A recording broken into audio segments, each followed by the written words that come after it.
Salut les devins, c'est Saikyo. On se retrouve pour une nouvelle vidéo PLT qui n'était vraiment pas prévue et c'est un peu le but des vidéos PLT d'ailleurs. À la base, je l'avais dit sur les réseaux sociaux, je devais vous faire une vidéo prédiction qui porte sur le grand prêtre. Au final, changement de plan, je l'ai décalé pour demain, soit le jeudi, comme ça vous comprendrez selon le jour où vous écoutez ça. Du coup, la vidéo PLT que je vous propose aujourd'hui est liée à un tweet qu'a fait Yonkuprod. N'hésitez pas à vous abonner à eux, ou du moins je les crédite et je les en remercie parce qu'ils balancent aussi beaucoup d'informations très intéressantes. Et aujourd'hui, on se retrouve pour un visuel qui a fuité depuis le V-Jump, le tout dernier V-Jump. Je pense que vous avez déjà vu passer les quelques covers par-ci par-là. Le V-Jump, bien sûr, c'est le magazine mensuel dans lequel chaque chapitre de Dragon Ball Super est prépublié chaque mois. Et par la même occasion, on attend dans les jours à venir le chapitre 20 de DBS. Comme ça, je vous ferai une review groupée du chapitre 19 et 20, ça sera plus pratique pour moi. De ce V-Jump-là, on pouvait en attendre beaucoup d'informations, notamment vis-à-vis du prochain arc, vu que la sortie de ce livre-là, de ce magazine-là, est très liée et correspond pas mal avec la date du 5 février, date à laquelle le nouvel arc est censé commencer en animé. Et ça n'a pas manqué parce que dans les toutes premières infos que l'on a pu en ressortir, et je vous dis bien que ce sont les toutes premières infos, ça ne veut pas dire que c'est tout, il peut y arriver pas mal d'autres choses et même d'autres visuels. On a cette image-là sur laquelle je vais zoomer et je vais parler progressivement des 3 informations, des 3 images que l'on a. À vrai dire, rien n'a été traduit maintenant, donc je vais pas pouvoir entrer dans des prédictions un peu extrêmes ou quoi que ce soit, tout simplement parce que si j'ai pas le texte traduit sous les yeux, c'est difficile pour moi d'aller trop loin et ça serait un peu malhonnête pour moi de vous inventer des choses. Du coup, sachez que ces visuels-là, même s'ils sont colorés, ils ont un peu, un style manga. Vous reconnaissez qu'ils sont un peu différents de l'anime. Et justement, vous avez bien raison de remarquer cela parce que c'est Akira Toriyama qui a fait ces concept art. Du coup, il les a dessinés tels qu'il dessinerait son propre manga. Et là, ce n'est pas Toyotaru, je précise, qui a dessiné ça, c'est bien Toriyama. Je pense que ceux qui ont un peu l'habitude reconnaîtront facilement le style Toriyama 2016-2017. Et bien sûr, ça a été colorisé, mais ça ne sont pas des visuels issus de l'anime. Ça reste quand même des visuels promotionnels, un peu de la série, on va dire des 2 formats. Il se sert souvent des visuels du manga pour faire la promotion de l'anime. C'est très courant, surtout pour Dragon Ball Super. Et avant d'en arriver à ce qui nous intéresse le plus, j'aimerais quand même focaliser votre attention sur la petite image que l'on a en bas à gauche. Déjà, une chose, et j'attends énormément les traductions, c'est que il paraîtrait que soit sur cette page, mais ça je peux pas vous le confirmer car je ne peux pas le lire, ou dans d'autres pages du V-Jump, et ces informations-là arriveront dans la journée, dans la nuit, et au pire demain, il paraîtrait que comme je vous l'avais annoncé sur la chaîne, je vous en avais fait une prédiction, il est très fort probable qu'il y ait une sorte de ring multiple pour le prochain arc Survie de l'univers, tournoi de Zeno. C'est-à-dire que le petit carré vert que vous voyez en bas à gauche, là, l'espèce de zone qui ressemble à une toupie, en fait, c'est le ring. On nous parle de ring, mais on nous parle aussi de multi-ring. Et moi, je vous avais dit que, étant donné que l'on a 12 univers qui vont s'affronter, il y a fort à parier qu'il y ait plusieurs combats qui se déroulent en simultané, une sorte de multiplex, soit de multi-ring, qui nous permettra de gagner du temps énormément sur les combats, surtout sur les combats inutiles. Parce que forcément, si on doit focus sur chaque personnage de chaque univers et chacun de leurs combats, on va jamais s'en sortir, je pense que vous voyez tout simplement où je veux en venir.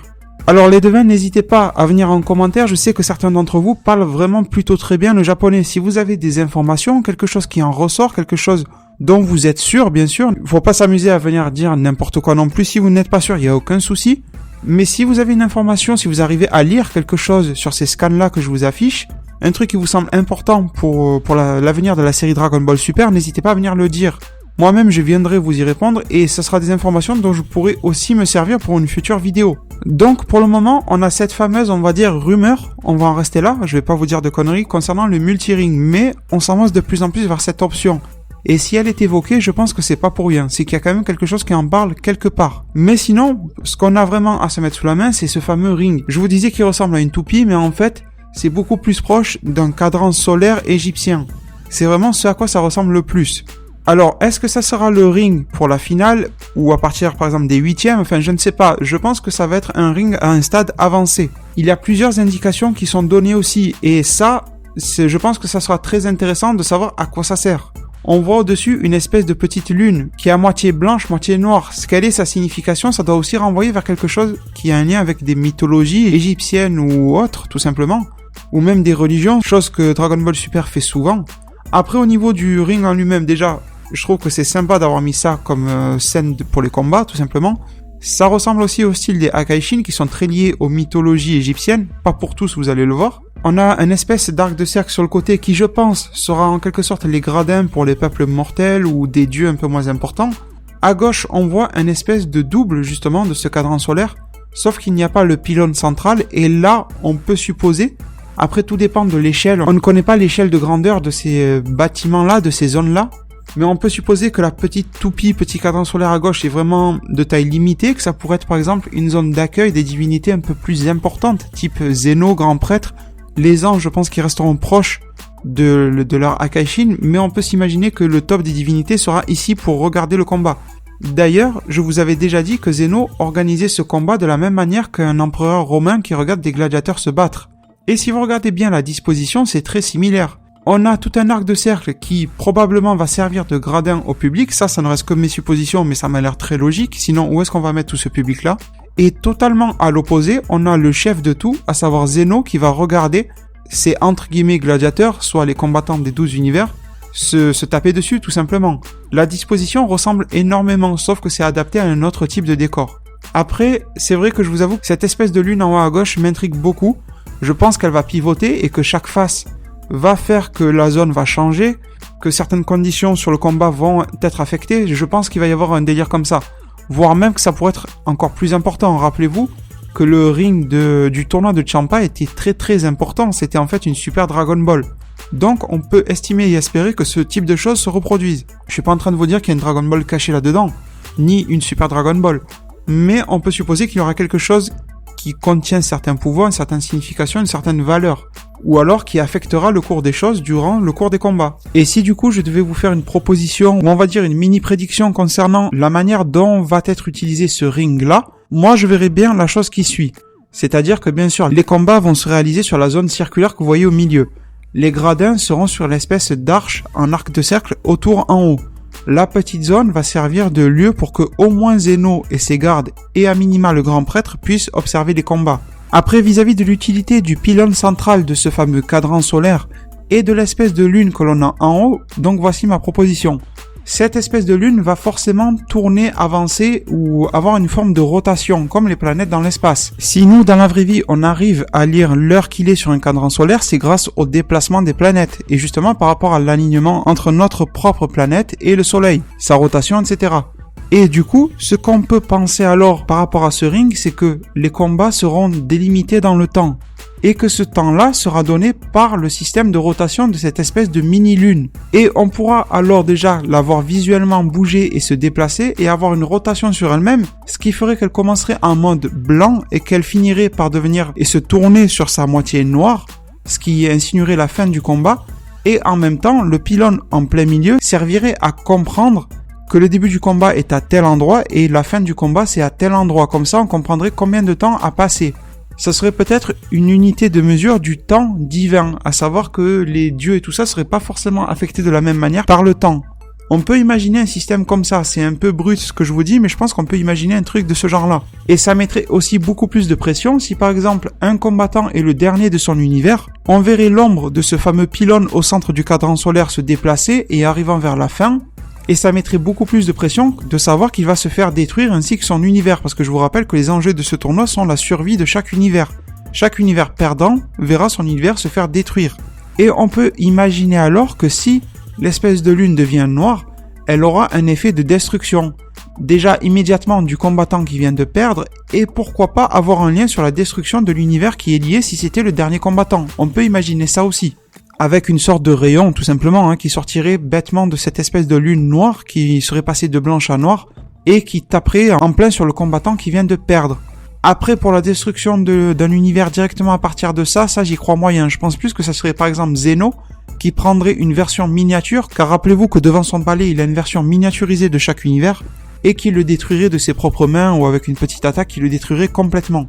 Du coup laissez-moi savoir en commentaire ce que vous pensez de cette explication là, de ma vision des choses vis-à-vis du temps qui sera accordé à chaque combat et que l'on verrait l'avancement.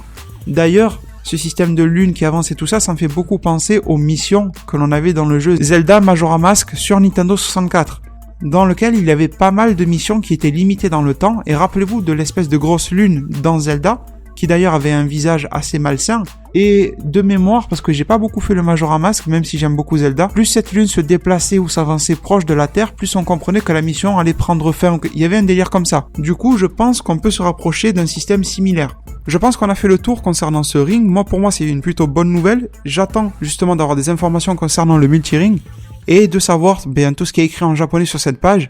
C'est bien beau, il y a du orange, du vert et tout ça, mais j'y comprends rien. Et du coup, je me languis vraiment d'avoir ces informations-là, et dès que je les aurai sous la main, bien sûr, ça fera l'objet d'une vidéo PLT. On passe à, j'ai envie de dire, le plus important sur cette image. Enfin, c'est quand même tout aussi important que le ring, mais bon, c'est vrai que les personnages sont quand même plus attachants que des lieux. Et en parlant de personnages, on en a deux nouveaux qui sont à gauche de cette image-là. Je vais aussi faire un espèce de zoom dessus. Comme ça, vous verrez mieux leur design. Et là, j'ai pas de traduction, mais je pense que je peux sans problème m'aventurer à vous dire que l'on a affaire à un nouveau dieu de la destruction et à un nouvel ange ou assistant. C'est un peu la même chose. Alors celui à propos duquel j'ai le moins de choses à vous dire, c'est bien sûr l'assistant, qui a un look et un visage très similaire à Whis. Quoique, il a l'air quand même un peu plus, je dirais baraqué, un peu plus balèze, un peu plus costaud physiquement. Après, en termes de force, ça veut rien dire. Mais physiquement, il a l'air quand même un peu plus costaud que Whis et Vados. Surtout que là, on a de quoi comparer parce que c'est dessiné par Toriyama. Et Toriyama avait déjà filé des concept art concernant Whis et Vados. Et je vous confirme bien, n'hésitez pas à aller chercher ça sur Google si vous voulez, que Whis et Vados, dessinés par Toriyama lui-même, sont bien plus fins physiquement que ce personnage-là. Une autre chose aussi, c'est que l'on a l'habitude de voir les anges assez souriants, pas forcément heureux, mais du moins souriants. Peut-être pour faire bonne figure, on ne sait pas, mais les deux que l'on connaît donnent dans l'ensemble de bonnes impressions. Et regardez celui-ci, ça a l'air d'être tout à fait l'opposé, il a l'air assez grincheux. Alors je ne sais pas si les anges auront aussi certaines forces de caractère. Est-ce que dans chaque univers jumeau, par exemple ces deux frères et sœurs, vont avoir un caractère qui leur est propre et que dans cet univers-là, parce qu'on ne sait pas pour le moment quel univers ça concerne, ça je tiens à vous le préciser, on ne sait pas. Du coup, n'hésitez pas à me le dire si vous arrivez à lire, à décrypter. Mais je pense pas que ça sera donné dans ce scan. À voir demain, à voir dans la nuit quand on aura des traductions un peu propres, mais je pense pas. Du coup, je pense que le mystère va un peu planer et qu'il va falloir attendre 2-3 jours peut-être pour savoir d'où viennent ces deux personnages-là. Mais sinon, si je reprends le fil de ce que je disais, on voit très bien que le visage de cet ange-là, déjà, il est plus mastoc aussi, donc ça prouve aussi que son physique est un peu plus épais. Et on voit qu'il a le regard beaucoup plus fermé. Déjà, on voit aussi que sa bouche est dessinée à l'envers, tombante. C'est tout bête, c'est le principe d'un smiley. Si vous lui faites la bouche en forme de U, c'est rigolo. Enfin, il est souriant. Et si vous lui faites la bouche en forme inversée du U, de la lettre U, ça devient un peu plus grincheux. Et là, ils ont respecté tout à fait ses codes basiques. On voit à ses yeux et tout ça qu'il a le regard très froid. Et je ne pense pas que ça soit le signe qu'il soit un ennemi. Je pense que c'est juste lié à leur univers, le caractère qu'ils adoptent dans leur univers et leurs traits de naissance tout simplement. Je pense pas qu'il faut aller chercher plus loin que ça. Après sinon, vis-à-vis de cet ange, pas grand chose à en dire pour le moment bien sûr. J'attends d'avoir plus d'informations. Le design est très similaire dans l'ensemble. La même canne qui lui conférera sûrement les mêmes pouvoirs. Une couleur de vêtements différente, mais ça on s'en doutait. L'espèce d'auréole, il la porte à la même hauteur que ses frères et sœurs. Et je viens de vous dire frères et sœurs parce que là c'est moi qui affirme ça, je suis sûr à 99% qu'ils sont tous frères et sœurs entre chaque univers, c'est-à-dire que de l'univers 1 à 12, je suis sûr que chaque ange, mâle ou femelle, on va parler comme ça, sont des frères et sœurs, ça je pense qu'il n'y a aucun souci, qu'ils descendent tous du grand prêtre, et que c'était la même chose quand à l'époque il y avait 18 univers avant que Zeno en détruise 6. Et du coup, cet ange-là, sa fameuse auréole, il la porte au même niveau de hauteur, c'est-à-dire que le grand prêtre, si vous regardez bien, il la porte de manière relevée, tandis que les anges, qui sont censés être plus bas hiérarchiquement, la portent plus au niveau du cou, voire même du torse, ça descend jusque là. Et là, ces codes-là hiérarchiques sont respectés, donc on peut vraiment supposer que tous les anges sont égaux l'un vis-à-vis de l'autre et l'un vis-à-vis du grand prêtre. Pour le moment, il ne semble pas y avoir de préférence entre un ange et un autre. Et bien sûr, ce qui va faire parler le plus, je pense, dans cette image qui a été donnée, et d'ailleurs c'est un choix assez drôle et même risqué, je trouve, qu'ils ont pris de montrer ce personnage-là dès maintenant, c'est le nouveau dieu de la destruction qui accompagne ce nouvel ange. Comme je vous disais tout à l'heure, on peut sans problème parier sur le fait que ça sera un dieu de la destruction. Déjà, les vêtements sont exactement les mêmes, et pourquoi l'avoir couplé sur le dessin, sur l'affiche, sur la page promotionnelle, à côté d'un ange? Ça n'aurait aucun sens de montrer un personnage qui n'est pas un dieu de la destruction à côté d'un autre ange. J'ai pas la trad sous les mains, mais ce risque-là, je peux le prendre très facilement. Et le premier constat pour moi, c'est de vous dire que tout simplement, il n'a pas la tête d'un chat. Il n'a rien à voir avec un animal, tout simplement. Il est très humanoïde, en fait. Mis à part qu'il a la peau un peu verdâtre, mais il est très humanisé. Et là où on s'attendait que par manque d'inspiration peut-être, par manque de budget, par manque de temps, que tous les Akaishin allaient avoir des têtes de chat ou quelque chose de similaire à Beerus et Champa, ou qu'au pire, ils ressembleraient à des crocodiles, à des rhinocéros et tout ça, des choses qui sont très familières à, justement, aux mythologies, par exemple, égyptiennes. On pensait qu'on resterait dans le même délire tout le long. Ben là, j'ai presque envie de vous dire qu'on est plus passé vers de la mythologie nordique, parce que ce personnage-là, malgré, je le redis, sa peau verdâtre, a un design qui reste très inspiré des Vikings. Et en plus de ça, il ressemble aussi beaucoup à ce qu'on trouve dans des œuvres type celles de Tolkien, à savoir Seigneur des Anneaux, le Hobbit, à savoir les nains, ou encore dans Zelda, à Ganondorf, ça ressemble beaucoup aussi. Et voilà, on a tout cet aspect mélange justement de mythologie nordique, tout l'aspect viking. Il a vraiment une bonne tête de viking mélangé à tout ce qu'on connaît des nains, des gobelins. Voilà, il y a tout ce truc-là, je vous disais Ganondorf, et voilà, tout ce qui me rappelle ce personnage-là. Et à vrai dire, c'était inattendu. J'aurais eu du mal à parier sur le fait qu'ils nous pondent un Akaishin, un nouveau dieu de la destruction, comme ça. En plus, ils ont fait en sorte que sa barbe, ses cheveux, ses sourcils, tout ça, soit roux. Concrètement, il est roux. Ça me rappelle d'ailleurs un jeu sur Super Nintendo que j'aimais beaucoup. Je sais plus exactement son nom, mais en fait c'était, je crois qu'il l'appelait Lost Vikings, le jeu. Et dedans vous avez 3 Vikings qui jouaient en interaction, en coopération. Vous étiez la personne qui contrôlait les 3, c'était vraiment un jeu solo, même s'il y avait 3 personnages à contrôler. C'était vraiment basé un peu comme dans Trine sur l'interdépendance entre chaque personnage. Et il y en avait un des 3 qui s'appelait tout simplement Barberousse. Et il ressemblait énormément à ce dieu de la destruction qu'on a là. Mis à part ça, on peut constater que ce dieu de la destruction, ce nouvel Akaishin, dont on ne connaît pas l'univers auquel il est affilié, je le redis, a l'air assez grassouillé. Et si on se base sur le principe des univers 7 et 6, on a vu que Beerus et Champa sont jumeaux, se ressemblent beaucoup, sauf qu'il y en a un qui est maigre et l'autre qui est gros. Est-ce que l'on va garder le même format et avoir justement son opposé, enfin son jumeau on va dire, de l'univers qui le complète pour former le chiffre 13, qui sera en fait une espèce de copie sur le design, sauf qu'il sera maigre? Je pense qu'il y a fort à parier que oui. Après, une autre option aussi, c'est qu'il y ait des Akaishin femmes. Tout comme il y a des anges femmes. Ça, je comptais en parler en vidéo et ça, c'est toujours prévu. Mais je vous donne l'information ici, du moins ce que j'en pense, mon idée. Je pense très sérieusement et très sincèrement que l'on peut s'attendre à des Akaishin femmes. Donc, on pourrait avoir une version qui soit opposée de lui, bien sûr sans barbe, mais avec une longue chevelure rousse, comme c'était le cas de, je me rappelle plus bien son nom, mais je crois Zangia, dans l'OAV Bojack, je crois qu'elle s'appelle Zangia. Ça dépend un peu des versions américaines, japonaises, tout ça. Mais l'espèce de seconde d'assistante de Bojack, justement, dans l'OAV, dans lequel Bojack apparaît, je pense qu'on peut aussi se diriger vers une Akaishin de ce type-là. D'ailleurs, si c'est basé sur les mythologies nordiques, il y avait beaucoup de femmes vikings qui se battaient aussi, donc ça pourrait le faire. Après, vis-à-vis de ce Akaishin de cet ange, j'en ai plus grand-chose à vous dire, mis à part que j'attends énormément les traductions de cette fameuse page, et que j'attends aussi que les prochaines pages nous soient données, nous soient montrées. Petite chose, c'est pas très important, mais je vais vous la montrer aussi pour conclure sur cette page-là. Pour être complet, on va dire, c'est bien sûr les nouveaux visuels qui nous ont été donnés de C18 et C17. Je vois qu'il y a de grosses informations qui sont données en rouge et tout ça, des gros caractères, des gros kanji bien gras. Je ne sais pas une nouvelle fois s'ils renferment quelque chose, mais par contre au niveau des visuels, il n'y a pas grand chose à en dire. On avait déjà vu C18 dans ces vêtements-là. C17, il a les mêmes vêtements que sur le poster, l'affiche d'annonce du nouvel arc survie de l'univers. Je vois que dans la petite bulle au milieu, on nous parle des Rangers, desquels C17 fait partie, donc je sais pas si on aura une petite information justement de background supplémentaire pour savoir ce qui est devenu C17 depuis le temps, même si Toriyama l'avait déjà dit, comme quoi il est garde champêtre, on va dire, garde de réserve naturelle parce qu'il aime beaucoup vivre seul, même s'il a pu se marier, même s'il a pu avoir des enfants et en adopter aussi. Tout ça, ça avait été dit par Toriyama dans une interview, mais rien de plus. Du coup, peut-être que ce V-Jump nous apportera aussi des infos supplémentaires sur ce qu'il est devenu très rapidement, mais je pense que la série s'en chargera majoritairement. À part ça, pas grand chose de plus. C'est vrai que le gros clou du spectacle, on va dire, pour cette affiche, ce sont le nouvel ange et le nouveau dieu de la destruction et bien sûr le ring que l'on avait déjà aperçu dans le trailer promotionnel du nouvel arc, tournoi survie de l'univers, mais on n'avait aucune information sur ce que cela pouvait être. Beaucoup d'entre vous m'avaient dit, je pense que ça va être le ring et vous avez raison. Maintenant, la question reste, quels sont les différents éléments autour de ce ring et comment ils vont jouer la carte multi-ring si c'est aussi le cas. Du coup, sachez qu'on va se retrouver très vite sur la chaîne parce que je pense que par rapport à ce V-Jump, beaucoup d'informations vont sortir sur le net, vont fuiter, vont nous parvenir un peu dans tous les sens et je serai là pour couvrir un peu l'événement, on va dire, vis-à-vis de l'arrivée de ce nouvel arc. Je pense que beaucoup de choses vont arriver pour mettre le paquet promotionnellement.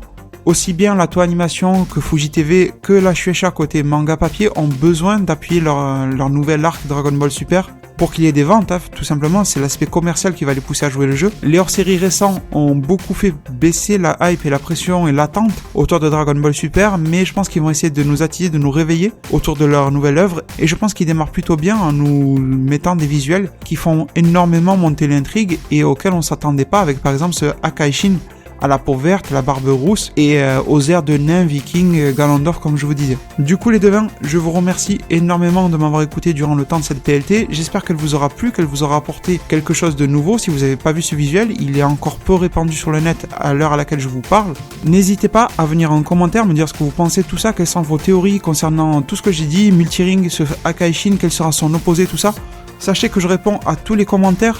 Du coup, si vous postez un commentaire, il ne sera pas isolé, il ne restera pas sans réponse. Je serai là pour y répondre et pour venir animer le débat avec vous. Donc n'hésitez pas. Je vais maintenant vous laisser sur ces mots. Prenez soin de votre futur. Le meilleur moyen d'y arriver, c'est de vous abonner à ma chaîne, de la partager, la liker, la commenter un maximum de fois pour que notre communauté puisse se développer le plus possible sur YouTube. Merci et à plus pour de prochains arts divinatoires.